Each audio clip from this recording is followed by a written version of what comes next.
How is everybody this morning? You slept well? Be honest. Yeah, how'd you do? Like a log. After that meditation last night? Out. As Ajit was saying, I've been in this business for a while, and long enough to have grandkids. So that goes back quite a ways. I actually first started doing what we would formally call coaching today, actually not quite 45 years ago, actually in 1976. And I won't bore you with all the details there. We didn't call it coaching at all at that point in time. It was just, let's get the job done. And you need to work with this guy to get him up to speed again. I mean, all of that kind of stuff. So over the years, I started just looking at what seemed to work and what didn't work in interacting with individuals and with teams. And I started looking at what are some actual models that we could actually begin to codify, if you will, that would help bring a little bit more discipline and rigor to what we were doing so it wasn't such an ad hoc sort of an approach. And that's, over the years has kind of led me to this point where we've got this model that we call three-dimensional coaching. The idea here has to do with, in part, what an organization is. And I'm going to just start with that. And I'm going to just ask an open question here. What do you think an organization is? Just toss it out. Group of people with a common objective. Okay, anybody else? What's an organization? A group of people who are working together to accomplish something, to accomplish a shared vision, Okay. shared goals. Group of people that are working together to accomplish something. It's kind of like with a common goal and objective, but they're working together to make something happen. Okay. Anybody else? Different idea. This is not a trick question, by the way. You're all part of an organization in some way, shape, or form. What is an organization? Group of people with common purpose. So we're kind of thematically kind of organizing around the same point here. A living organism. I'm getting a little bit closer to what I'm looking for here. Here's what I'm looking for. An organization, at the end of the day, and I don't care how complex or how simple it is, an organization is simply a collection of people that are in relationship. That's all an organization is. Now, that seems kind of like, well, of course. Well, there's more to it than that. Relationship. An organization is a collection of people that are in relationship, obviously with each other. That's the most obvious. That's the tip of the iceberg. They're also in relationship with vision, mission, values. They're in relationship with goals and objectives. They're in relationship with their desk, their chair. They're in relationship with their parking place. They're in relationship with work processes. Everything that you will encounter in an organizational domain or area has a relational component to it. And here's where this got to be real interesting when I started looking at it from this perspective. If the relationships in all of the variety are working well, the organization's probably going to be pretty successful. If they're not working well, you're going to have a hairball on your hands. And that's essentially where we started paying a lot of attention, is what's the quality of the relationship? And when these managers that we would work with, and I spent a lot of years, and I still spend a lot of time in organizations, large organizations and small ones, we aren't teaching people how to create and maintain high-quality relationships. We just don't do it. We teach people about setting goals and objectives, managing by objectives if I go back to the 70s. I mean, there's all kinds of things here that we teach business people in B school to do that have absolutely no bearing on relationship quality. And we're missing a huge opportunity. Now, where all of this is germane to what we're doing here is that coaching is a relationship. It's a high-contact sport. It's a relationship sport. Your relationship with your clients make all the difference in the world. And how you approach creating and sustaining a high-quality relationship is really crucial to the success that you have with your client as well as with your coaching practice. And that's a big deal. And what we're looking at here in part has to do also with the conversation around leadership. Yeah? Leaders cause coordinated movement in a system that produces actions necessary to get the results that we want. I'll say that again. Leaders cause coordinated movement in a system that produces the actions necessary to get the results that we want. The whole focus of leadership development, which is part of what the coaching discipline focuses on, is how do you create coordinated movement? What are the aspects? What are the elements of coordinated movement? When you strip everything away, what you're looking at is a relationship dance. How do people dance with each other in a system so they're not stepping on each other's toes and blame starts to disappear if you're doing it well? It's a choreographed process. And that's what we're looking to have happen. It's a quality of relationship piece. Does this make sense? Okay. So, when we started looking at this, now I'm going to just kind of, there we go, slides are up. Okay. I hate PowerPoint. I'm just going to cop to that right now. I hate it because people tend to get captured by it and they think that they have to adhere to the slide structure in the way that it's laid out. No, we don't. I've got slides. I've got about 9 of them. They have data on them. I'm going to make them available to you, so don't worry about copying them or taking photographs of them or anything else. They're going to be available to you. We may bounce around a little bit. That's going to be fine. Okay? My intent here is to provide some information to you that you're going to find useful and you can actually integrate and work with.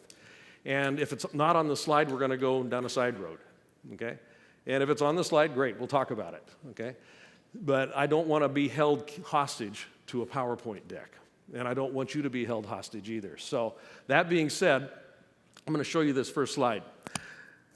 This one, I use this in every program I do, and it is a poem that I think captures what we're really about. And it's quite simple here. The range of what we think and do is limited by what we fail to notice. Now think about that for just a minute.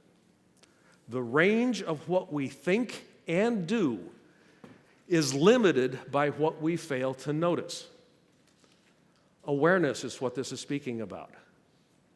Am I aware of what's going on with me? And when we look at emotional intelligence, one of the foundational cornerstones of emotional intelligence is self-awareness. And that's essentially what we're going to be organizing a lot of our conversation around here this morning. The second line on this speaks into this also. Because we fail to notice that we fail to notice. Because we fail to notice that we fail to notice, there's little that we can do to change. And this is what's going on with your clients. They're not noticing what they're not noticing. Because we fail to notice that we fail to notice. Because I'm not aware that I'm not aware, it's almost impossible for me to do anything. I have to be able to become aware before I can start to shift anything. Until we notice how failing to notice shapes our thoughts and deeds. This is the catalyst. When I begin to notice how not noticing shapes my thoughts and deeds, it's a wake-up call. It's an invitation for me to become more aware. And this is an invitation. How many of you actually meditate or have a mindfulness practice? Great. I was asked this morning what I'm doing today, or not doing today, but just what am I up to right now? And I said, well, I've been meditating for about 40 years, 45 years. And I said, well, my meditation focus and practice is starting to shift. What I focus on begins to be important. What I pay attention to, attention follows, or energy follows attention, that sort of thing. I said, what are you meditating on, was the question that was asked of me. I said, well, it's a real interesting question. How will I know myself when I die? How will I know myself when this identity that I call Blaine is no longer relevant?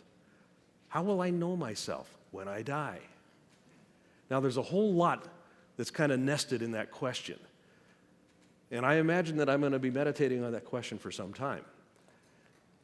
That introspection, that ability to stop, pause, and reflect is ecumenical to being able to work with your clients well. You have to be there first. You have to be in a position to be able to stop, assess, notice what I'm not noticing, and that quietude allows me to begin to access intuition. And intuition is your best friend as a coach. And we're going to talk about that in just a bit. Now, here's where I started noticing that there was room for improvement. You know, we're all familiar with this old saw. If all you have in your toolbox is a hammer, everything looks like a nail. When we started coaching way back in the 70s, all I had was what I had. And so I was applying it to every situation that I ran into. And it was kind of like, here's what it is. And yeah, you look like a nail to me, and here we go. And it was more successful than not because, the tools we had utility.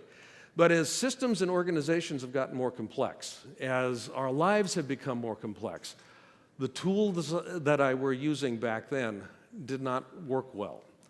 And roughly about 20 years ago, I got associated with a fellow by the name of Frederick Hudson. And Frederick founded an organization called the Hudson Institute of Santa Barbara.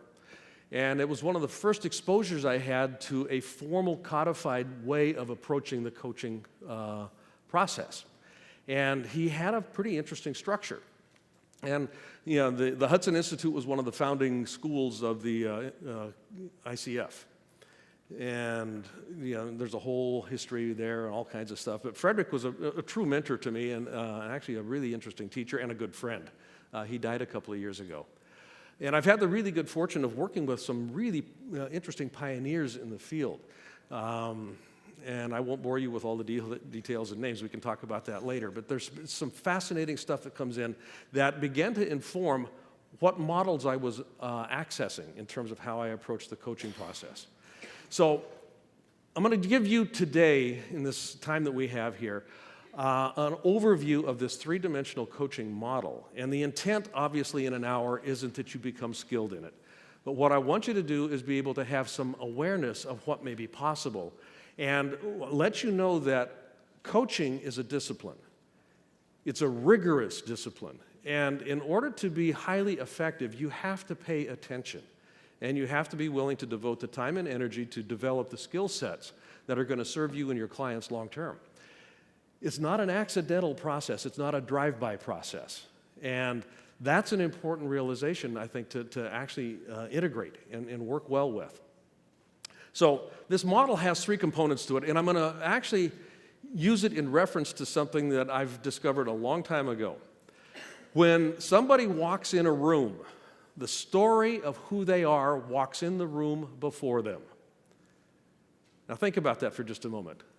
When you walk into your organization, when you walk into your home, the story that people have made up in their minds about who you are actually gets in the room before you do.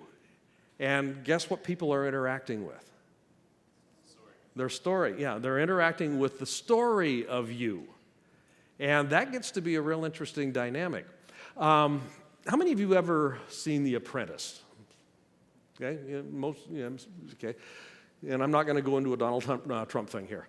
But in the I think it was in the first season, there was a very interesting character that was on The Apprentice. Anybody remember that far back? I think it was about 10 years ago or so. An African-American woman. Omarosa. Yeah. How many of you are familiar with Omarosa? Okay, yeah. She had a story about who she was. And if you think about Omarosa today, those of you that are familiar with her, you kind of got a sense of how, if she walked in the room, how would you interact with her? Many of us would run for cover. Okay, that was kind of the story. Well, I was on an airplane going to Dallas a couple months ago, and I was sitting, and when I'm on an airplane, that's kind of my sacred space. I mean, the cone of silence comes down, I've got my reading material, just don't talk to me. Well, this woman walks on the plane, and she's got a bag of food, and she's talking on the phone, and she's coming down the aisle, and she plops down on the seat next to me, and she goes, "Chips?" And I'm going, "No, I don't want any chips, thank you very much." And she's talking to somebody on the phone, and she's putting stuff under the seat, and she's just kind of taking up space, and she's encroaching a bit. And I'm just kind of going, okay, fine.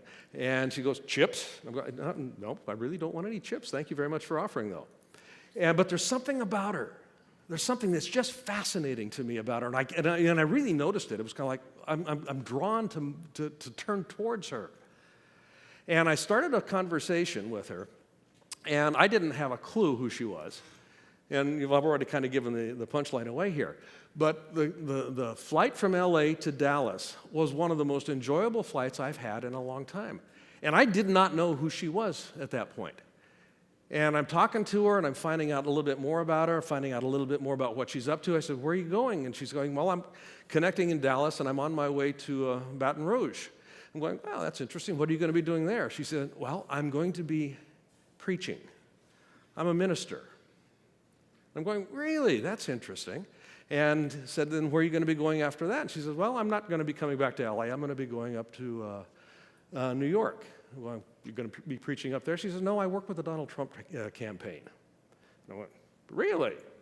And I'm going to tell you a little bit more about that in a moment. But about that time, I start connecting the dots. And I say, "What's your name?" And she said, "My name is Omarosa." And I'm going, "Really?"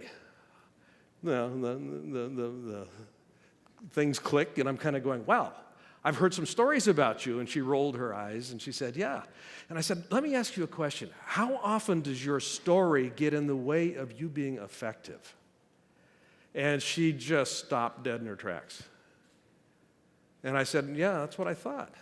My story gets in the way of me being effective more often than I can count." She says, "Well, what do you do to overcome that?" And she says, "Well, I'm a minister, so I'm patient." And so we talked a little bit about that. We exchanged some information, and so I've actually got a bit of a relationship with her now. And we're going to be continuing some conversations. But the story thing is fascinating. When you are working with your clients, they bring in to the room with you their story, and they think their story is true. Matter of fact, I'll guarantee you they absolutely will argue vehemently for why their story is true. This is just the way I am, and I'd like you to help me change it. Now, remember I said right at the beginning that everything is about a relationship? All an organization is a collection of people in relationship. For a coach to focus on changing somebody's story is a fool's errand. You're going to run into all kinds of resistance trying to change the story. However, if you can find a way for the client to begin to change their relationship with the story, all kinds of things begin to become possible. If I can change my relationship with my story becomes different to me. If I change my relationship to my story, my relationship will catalyze something being different in terms of the power that story holds over me. Now, that's going to become the focus of what we're going to be looking at here. How do we get a shift in relationship on the story? Well, every story has three major components to it. It has a philosophy. This is the way it is for a reason. This is the way that the world should be organized. This is the way that I should be positioning myself in this worldview that I have. There's a philosophical basis that gives rationale and legitimacy to the story. Every story has a philosophical base to it. And as a consequence of that, every story has a psychology associated with it. And psychology, in this sense, has to do with the cause-effect. I behave in this way because it's consistent with the philosophy. There's a psychological trigger. There's a psychological way that I need to interact with the world. Some of it may be protection. Some of it may be, there's a whole inclusion, control, and openness sort of a dynamic that comes into play here. How much do I step in? How much do I step back? Am I safe? Am I not safe? All of that's psychological, and it's a function of the philosophical worldview that the client holds that has constructed their story. There is also a physiology. Every story has a physiological analog to it. Every story will show up in the body. In the body. And people will walk their story.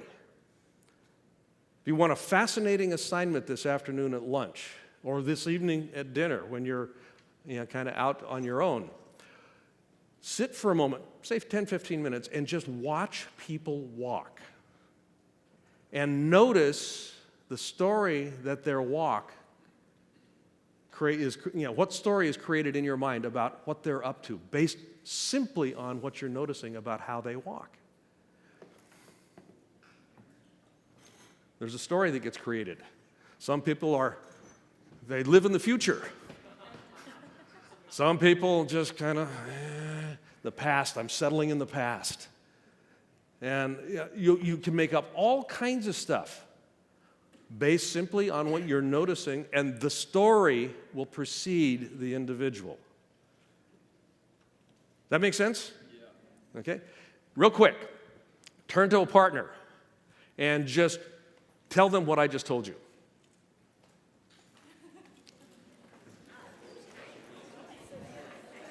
Tell them what I just told you. Tell your partner what I just told you. Just real quick, take about 2 minutes here. All right. Thank your partner. Thank your partner for listening to you. Now, quick show of hands. How many of you had your partner be fairly accurate from your perspective about what they just recounted? Was it pretty accurate? Pretty good? Okay, good. Just checking in. Okay. Now, let's look at this model in a little bit of detail. 3 aspects: psychology, philosophy, and physiology. The 3 dimensions. And the model that I'm going to show you is an aggregation of 3 basic coaching models that take all 3 of these components of story into account. The philosophy is captured in a performance model, and it's a traditional performance coaching model. Okay? And there's a whole philosophical orientation around results production, and all of the stuff. Producing results is good. Okay, that's the philosophy that's contained in here. The psychological model is something that I'm calling the seasons model, and this is something that I'm going to be crediting Frederick Hudson with. This is a modification and a little bit of work that I've done around a basic model that they worked with in the adult learning area. How do adults learn over time? And the third area, physiological model, has to do with a somatic structure, a somatic model. And I'm going to talk about specifically what somatic means in the context of coaching here in just a moment. Okay? So I'm going to quickly run through this, and again, this is not about you enhancing your skills. It's about giving you some awareness so that, if it piques your interest, you can do a deeper dive in it. The performance model, real simple. The core of this model is a focus on what traditionally would be a coaching target. Okay? Either I'm going to find a way to resolve a problem that's going on, and usually it's an interpersonal problem going on in the workplace or with somebody. We're going to be looking at supporting performance up, increasing performance. Somebody's doing okay, but we want to bump it up a bit. Somebody's not running up to snuff, mostly because they don't have the skill knowledge to do it, so we're going to teach them something. And the third one is they know what to do, they're just not doing it, so it's an adjusting performance conversation. Okay? I'm working right now with a startup up in the Seattle area, and it's 3 founders. And the focus of the coaching using this model is on resolving a problem, and it's between the 3 founders. They've gotten to the point in the organization where it's about a $20 million organization, and we've got diverging interests beginning to appear. So there's interpersonal problems beginning to show up. So, they're working really diligently with me right now to begin to resolve that, and a whole body of focus is coming to that. And I'm going to talk about that in just a little bit more detail as I look at some of this other model. So within this, we've got these target areas. There are certain things that we pay attention to. Key values. This is what the coach brings to the table. Okay, this is your attitudinal bias that you walk in the room with that helps create the relationship. You're going to have a coaching environment in which you actually conduct the coaching process. And you can think of this, I love this term, ontological design. And what we're doing is we're designing a reality structure. We're designing for a certain reality to be produced. And you want to pay attention to the environment in which you're coaching. We're going to be looking at essential skills. This is pretty basic. Okay, there are some very key skills that an effective coach needs to master, not just be familiar with, but needs to actually master. And the third area here has to do with the nature of the coaching conversation itself. Okay? And I'm going to go into quite a bit of detail when we get into the somatic area around this, the coaching conversation. But I'm going to fill in some blanks here. Key values. 3 pieces come into play here. One is the supposition and the assumption that your client is completely competent in living their life in a manner that will be fulfilling to them. There's nothing broken. There's nothing broken. They have the competency. They may not be aware of it. And part of the coaching process is designed to uncover that. Okay? So there's an assumption and there's a bias towards, you're competent. I believe in you. Okay? You become a champion in this regard. Client-led. This is where particularly new coaches get really wrapped around the axle in my experience. You think you have to know the answers. You think you have to know where you're going and where you want to take them. No, you don't. If you do, you're not going to be doing them a service. When I'm coaching, I provide a structure. My client provides the content. I provide a contextual frame that brings meaning to the content that they bring to the table. That's my job. My job isn't to take them anywhere. My job is to provide a framework that allows for their content to become meaningful in a different way. It changes their story. Not so much their story, their relationship to their story. So in this sense, coaching is definitely a client-led process. You tell me where you want to go, and I'll set up a structure that allows for us to get there. What's working for you, what's not working for you. This is also an area where, how many of you are managers trying to coach in an organization? This is where you're going to get into some serious difficulty. By definition, a manager already has a presupposed outcome when they're coaching. And usually it's about, I need to have them get better so that that result gets produced because my paycheck is dependent on producing that result. So there's already a bias. You've got something going on here. So being able to get yourself positioned in a way that allows for the client to lead the process becomes really important. Third area here has to do with opportunity. If you approach coaching from the perspective of the only time you do coaching is in a structured call or a structured meeting, that's the only time that coaching presents itself, you're missing all kinds of stuff. We developed a program a number of years ago called Leadership, Life, and Golf. Leadership, Life, and Golf. It was a great program.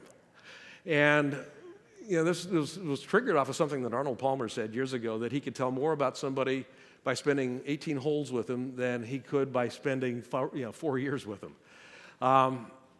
We would take clients out onto the golf course and just watch them play. And how I do anything is how I do everything. I mean, that's part of the supposition here. So I want to be aware of what's going on in my client's life in all domains. How I do anything is how I do everything, and it becomes a coaching opportunities all over the place. Did you notice that you did that when you were in the sand trap there? What was your mood? How did you approach that? How is that the same as what happened when that event occurred 6 months ago, such that you are now looking for a new job? And they go, oh, hadn't thought about it that way. Well, you start shining a light of awareness on things, and things become a lot clearer. So that's some of the values that you bring from the coaching perspective. You bring these to the table with you. The coaching environment itself, this is the space in which you create the coaching work. And it's not just that one time. It's the domain in which, I got a ping yesterday from these guys that I'm coaching on this relationship thing. 11 o'clock last night, I'd sent them an assignment. And one of them said, well, I'm taking a couple of days off. Do you still want me to do it? And I'm going, yeah, why wouldn't I? Yeah, of course. Yeah. The coaching environment has a structure and it has a discipline. If they're not going to be stepping up to the plate, we're going to have some difficulty. So the environment has expectations in it. Okay? Shared responsibility. They're in this as much as I am. If I'm doing more work than they are, we got a problem. If I want it more than they do, we've got a problem. Okay? Balance. Balance here has to do with the nature of the coaching conversation that I'll talk to in just a moment. You don't want to jump the gun here in a couple of things in terms of getting to solution too quickly. That's partly what that speaks to. Concrete. When you're working with people in a coaching environment, ambiguity is not going to be your best friend. People will speak about things in universal terms. Well, everybody thinks I'm a bad guy. Well, is there anybody in your life, your dog maybe, that thinks that you're not a bad person? Okay? If you can poke a hole in that and you want to get concrete, you can begin to shift their relationship with their story. The idea of respect. This kind of goes back into the notion of competence. Okay? Now, I'm presenting these as discrete pieces. They all kind of mash up together here. But you're going to be paying attention to this. Respect, and also in part includes respecting the power of different environments. I was coaching a pretty senior person in an organization a couple of years back that had gotten one of the worst 360s I have ever seen. I mean, it was just horrible. And I was afraid that she was going to actually kind of, pull the cover over her head and never come out again. So when we started debriefing it, we didn't do it in the office, or her office. We didn't even do it on the campus. I had her meet me in a park, and we took a walk. And the environment was conducive to her being more receptive to hearing bad news. There wasn't a workplace association. There was, from an ontological design point of view, there was a connection to life. There was a connection to vibrancy. There was a connection to renewal. All of those things that were present in nature allowed for a different subjective meaning to be in place here. So you're paying attention to that kind of stuff. When you get into skills, and I'll just quickly, I put a little acronym together here, ARAD, A-I-R-A-D, just helps with remembering. Attending means just kind of paying attention, being present.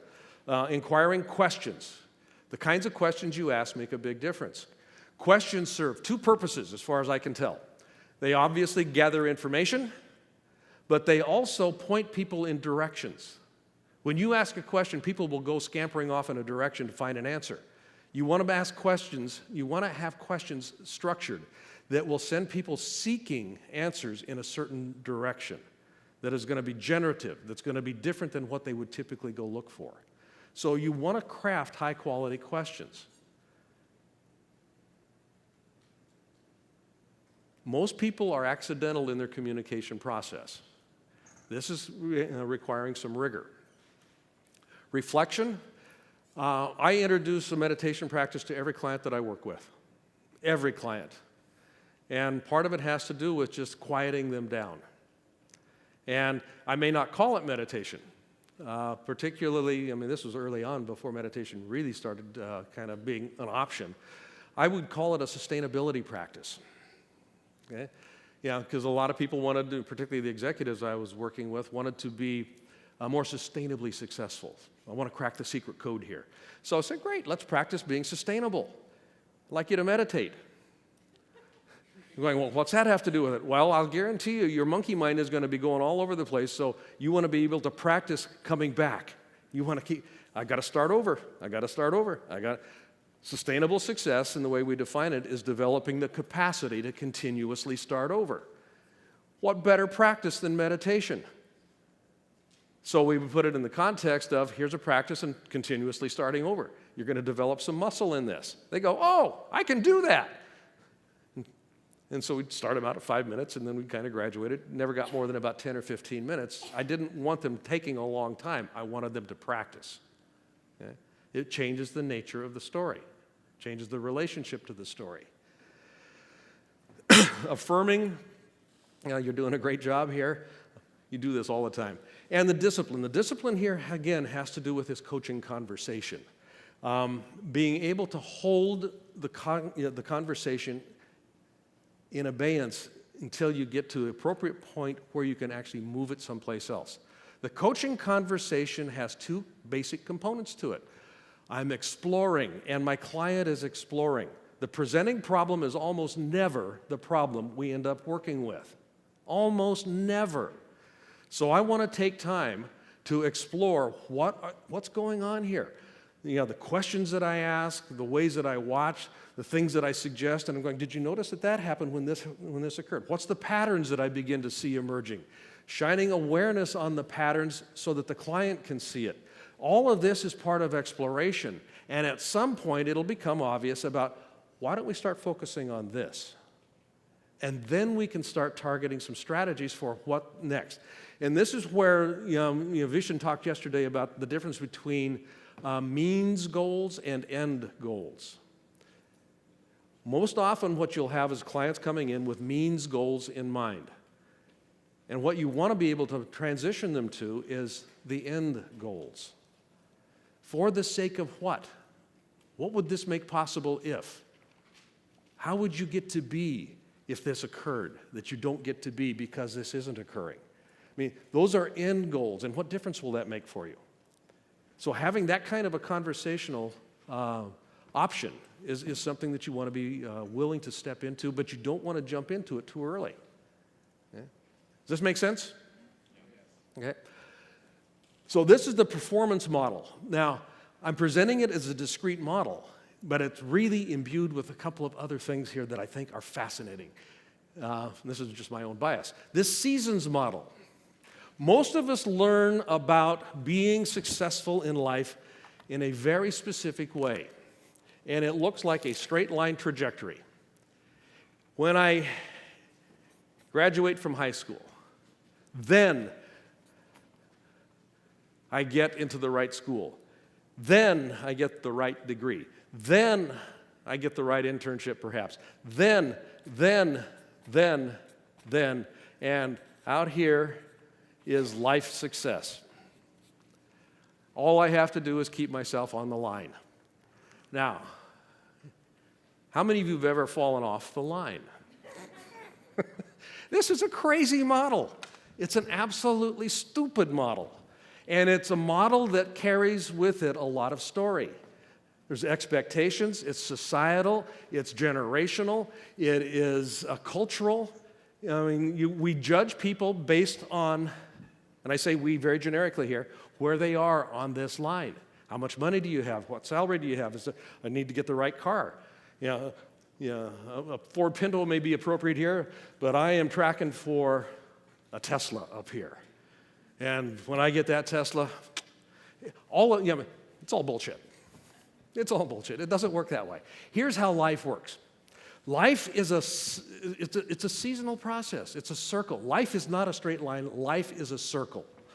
And the way this works is, and I'm going to break this into a couple of different chunks here. We have chapters in our lives, and we have in our lives different chapters of life actually running. We've got a chapter called work. We've got a chapter called home. We've got a chapter called personal relationship, health. I mean, pick your poison.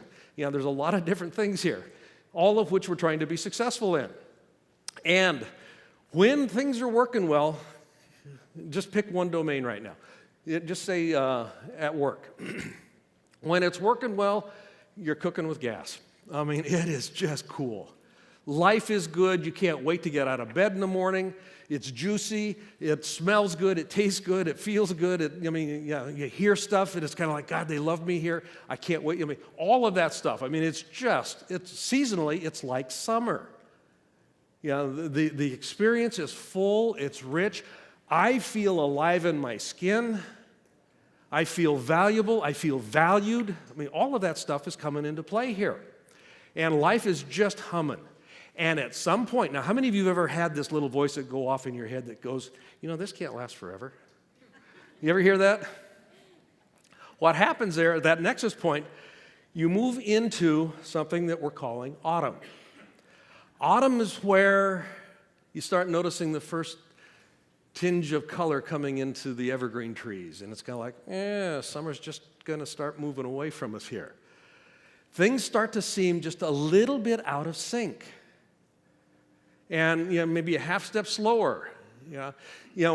We talked yesterday a little bit about what do I do when I lose connection with my mission? Well, what's going on here is this dynamic. When I lose connection with my purpose, when I lose connection with my mission, I start to feel out of sync. It's just not quite as much fun as it used to be. It's not as rich as it used to be. It's not as fulfilling. I mean, all of that stuff.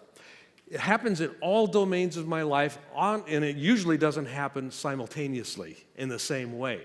I can be in summer at work, and I can be in autumn at home. And I mean, so I'm juggling a lot of different experiences going on here. So usually what will happen is that, and this is a large part of the coaching piece here, is that we will find ways to reconnect back to what was good. It may constitute a redefinition. What was it that got you out of bed before? What's changed, but what could be introduced now that would make it still as juicy again? And that's part of what I'm doing with these guys at this startup. You've reached a certain threshold. What got you out of bed before isn't doing it in the same way now. What do we need to be paying attention to that could potentially reconnect you? Now, what's beginning to emerge is that chapter cycle, and we'll do this a lot. You can look at people that have serial relationships. This is a really interesting example. They'll go through a relationship, and then it kind of burns itself out, and they find another person. And this happens pretty easily in the 20s. I mean, there's just this experimentation. It's kind of like I'm trying to find my soulmate. And this cycles through. It cycles through. And at some point, there's no there anymore. I don't care what I do, I can't find the connection.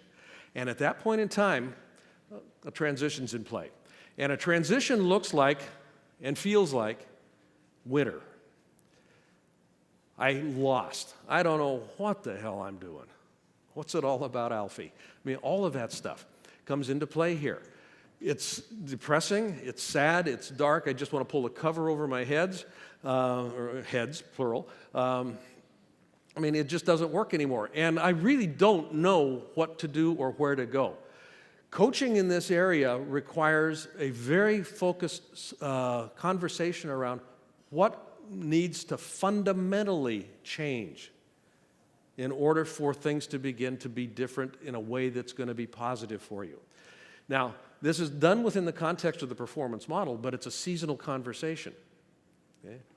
It's a seasonal conversation. I'll have a different conversation with somebody that's in winter than I will with somebody that's in autumn, because there's some fundamental distinctions here that I need to pay attention to. It is about a restructuring.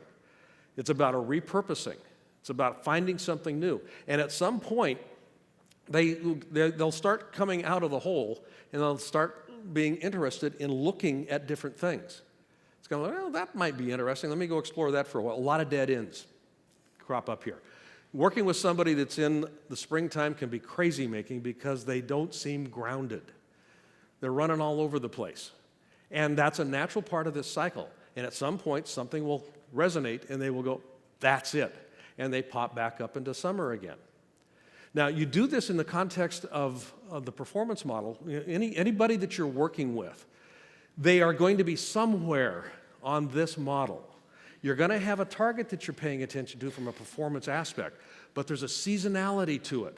And if you can understand what's going on, and you'll hear it in their language, autumn tends to be kind of cynical. There's apathy that starts to crop up. Despondence shows up in winter. There's no hope shows up in winter. Spring conversation starts to be more animated. There's an energy threshold that begins to appear. You can notice it in the way that people energetically show up, which moves us into this other model, which is the physiological model, the somatic model. Now, when you look at this figure, it's called a torre. It's a donut shape. The donut's got a hole in it. Energy will move in cycles. This is a picture of a human being's electromagnetic field. If you took a picture of the electromagnetic field surrounding a galaxy, a spiral galaxy, you'll see the same structure. If you take a picture of the electromagnetic field surrounding an atom, you'll see the same structure. These toroidal structures are about energy flowing. It's about energy flowing. And we are energetic bodies. That's all we are. And your energy, like I said, your story will enter the room before you do. Your energy is imbued in your story. So for me, the somatic area is the most elegant gateway that I can use when I'm coaching a client. Because everybody has a body. Nobody leaves home without it. And when their body shows up, it will tell me all kinds of things about what's going on with them. Okay? Yeah, I can look at their shoulder. I was working with a fellow, this was an EVP at Starbucks years ago, was one of their senior leaders.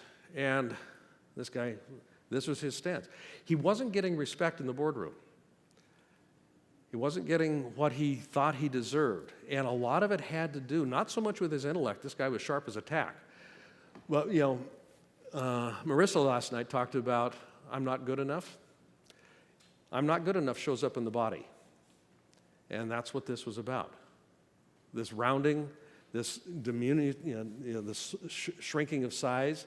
I'm not good enough. I can't claim space. So part of the way that I worked with him was to begin, and I got him on a table. We actually started doing some body work with him and opened him up energetically so that energy was moving more effectively through his body. His chest expanded. He basically shifted his relationship with his story by shifting his physiological structure. And it began to make a huge difference in the way that he was experienced in the environment that he was working in. And he ended up being on the board of 3 of their, I won't go into that, but it was good. It was successful. So from the somatic point of view, here's an interesting note, James Joyce. Mr. Duffy lived a short distance from his body. This is true with most of my clients, particularly the men that I work with. They live a short distance from their body. They're out here, yep. It's kind of like, you've got feet, huh? Yeah. The body is a transport mechanism for the brain. I mean, that's kind of how they work. No, it's far more than that. Now, when we look at the somatic distinctions that you can actually work with here, there's some attributes that you can pay attention to. The body as mind. This is one notion that is absolutely crucial for you to get. The mind does not live in the brain. Your body is your mind. Most people in Western environments, particularly in business, have elevated levels of cortisol. Cortisol is a stress hormone that comes from feeling at risk. The body, the mind is going not safe, not safe. The mind is going not safe, and the body is the mind. So it's doing all of this stuff. When cortisol is injected into the body or present in the body, contraction begins to occur, rigidity is a consequence, fight or flight, you'll see narrowing of the gaze. I mean, all of these analogs begin to kick in simply because of something that has been triggered in the mind. So you begin to work with this, and you begin to change the relationship that people have with their story. And the philosophy here is, it's not a safe place out there. Start reducing cortisol levels. Maybe it's not as bad as I thought it was. Okay? That kind of dynamic comes into play here. So you approach your client as a mind, and you work with their mind. You want to change their mind in a very fundamental way, not a logical way, but in a fundamental way. When you think of communication with human beings is not a logical process. It really isn't. Communication with another human being is a biological process. It's a biological process. You are continuously looking for ways to affect feeling states. You're continuously looking for ways to access that feeling mind so that something begins to shift. The way I achieve great results in my life isn't through thought process alone. It's through my mind being engaged, and my body will follow in a very fundamental way. And I don't mean my brain being engaged, I mean my body being engaged. Yeah. Does that make sense? Okay. Moving and engaging. Watch how people actually move. How do they engage? How do they approach each other? When you come down and you walk up to somebody, what space is too close? You'll see people begin to back up. Yeah. That gives you some idea of their philosophy of life and also the psychology that they're interacting with. Part of this is cultural, part of it's not. There's a biological thing in play here. Expansion and contraction come into play. It's a function of moving and engaging. Ground of being. I won't go into that one a whole lot, but yeah, this has to do with the philosophical bias that the people work with. Requests and declines. This one's fun. You're about my size. Why don't you come on up here? What's your name? Andrew. Andrew, come on up. Okay. I want you to stand right over here. Okay. Requests and declines, actually requests and promises, are the two major speech acts, or the speech activities that occur in most organizations. It's also what happens in families. I make a request of my kids to do something, and they either say yes or no. Usually they say no. But there's all this dynamic going on. Now, when we're looking at this from a somatic point of view, I'm making a request of Andrew. Okay? I want him to do something. I'm going, Andrew, I want you to do this. Yeah. Now, what did he just do? And it was automatic. What did you feel in your body? Defense. Defense. Yes. Now, that's a construct. What did you feel in your body? I felt a little scared. I felt tension. Tension? Where'd you feel the tension? In my chest, in my belly. Chest and belly? Okay. What else? I felt like I needed to either defend myself and get in a defensive posture or potentially leave the stage. Okay. Give him a hand. Thank you. Notice with your clients, particularly if you're working with somebody that is interacting with other people, how do they make requests? There's an energetic component to every conversational act that I engage in. Conversation is relationship. You don't have conversations about relationships. The conversation is the relationship. So what's the quality of the relationship? Steeped in the conversational dynamic. What's the energy of the requests that are made? How are they done? And when a promise is made to perform, there's an energetic. Now, I pay attention to this with my clients. When I suggest a homework assignment to them, as an example, particularly one that I know that will challenge them, what's the quality of the somatic quality of their yes? Oh, okay. Well, I'm going to stop right there and go, well, wait a minute, let's back that truck up a little bit. Oh, okay, doesn't sound like a high level of commitment here. What's going on with you around this? And so we'll have a conversation about that. I want to pay attention to this energetic dynamic. I want to pay attention to how these are the two requests and promises, requests and declines, are the two major ways that business gets conducted in a family, in a business, in a society. And the quality of these make a huge difference in terms of people's success in life. Mood states. What to say about mood? What's your dominant mood in life? Is it upbeat? Is it resigned? Is it excited? Is it optimistic? Is it pessimistic? We all have dominant mood states. We'll go through a lot of different moods, but mood states are different than feelings. They're different than emotions. Mood states are those practiced, habituated ways of being in the world that have an emotional flavor to it. Okay? Resignation. And you've all met people that kind of have a sense of resignation in life. This is as good as it gets. And you got people in your lives that are hopelessly optimistic. I mean, they just bounce. But it's a dominant mood state. Knowing what the mood state presents as can give you a gateway to begin exploring, where did that come from? Where did that come from? And how is it serving or not serving you right now? Where this goes to is a basic understanding of the nature of story. Story is never true. It's always made up. It's never true. Your story of your life is not true. Now, you believe it's true. You will act as if it's true. But it's not true. to anybody in the world except you.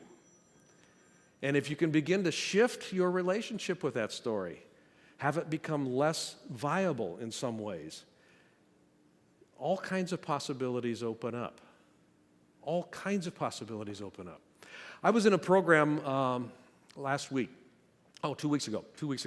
We had 140 people in the room, and we had this speaker come in that was very polarizing. Very polarizing. And this was a group of folks that were pretty awake. They really have done their work. And it was fascinating as a piece of theater to watch what happened here. And I do know all of the people in the room. And having conversations with them afterwards, I had about 15 of them. I had 15 different stories about what had happened. An eyewitness is the worst representative to tell you actually what happened in a situation.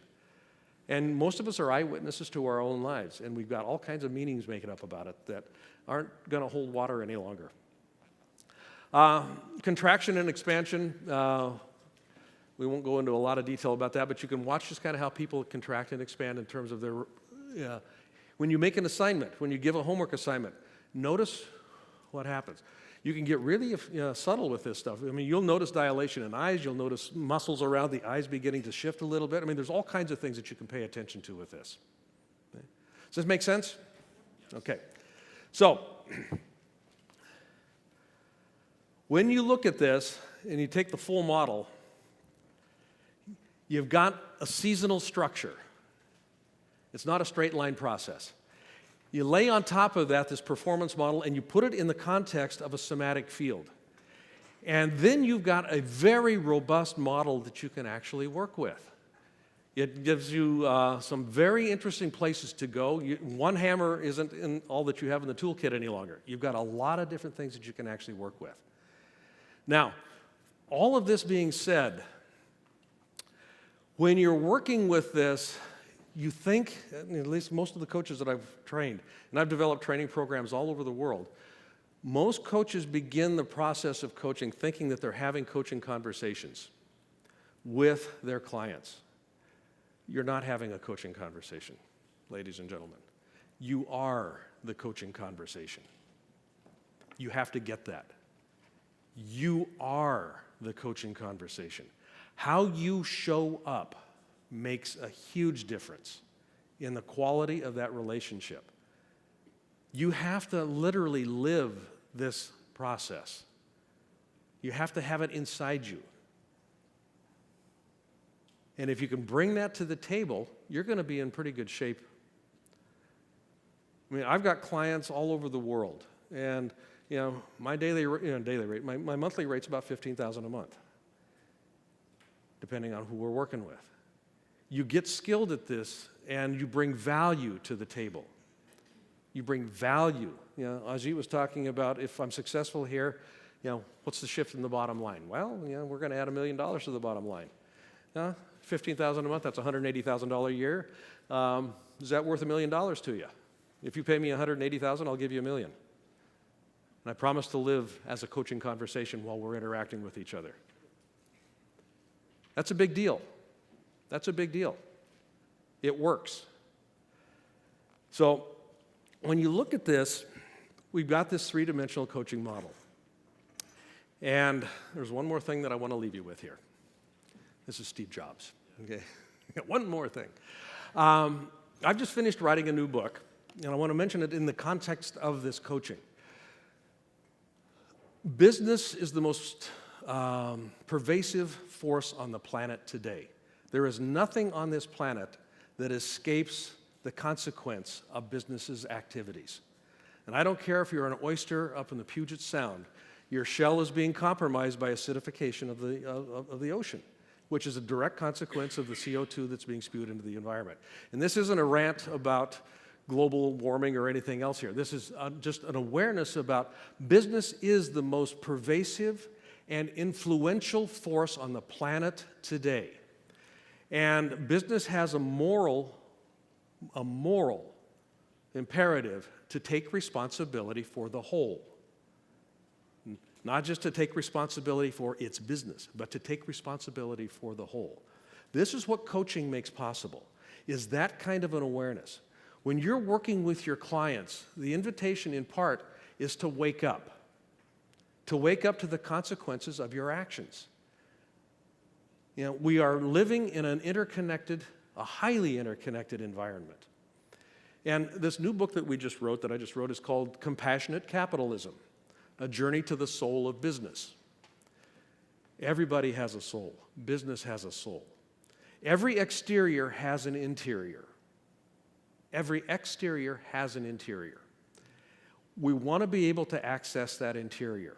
Your client has a story. It has an interior. And that interior is the soul of your client. That's what you want to be able to access. And if you access that well, they're going to begin to change a lot of things in their environment, usually for the good. Usually for the good. So I want to make this book available to you. We released it in, last month, the 1st of July. It has become an international bestseller. It hit #1 on Amazon in 5 countries. So there's a lot of interest in it, and I want to make it available to you. So you get it for free. The link isn't up yet, but if you go to my website, blainebartlett.com, you will find a link there, and it'll make it possible for you to get an ebook version of this. Okay?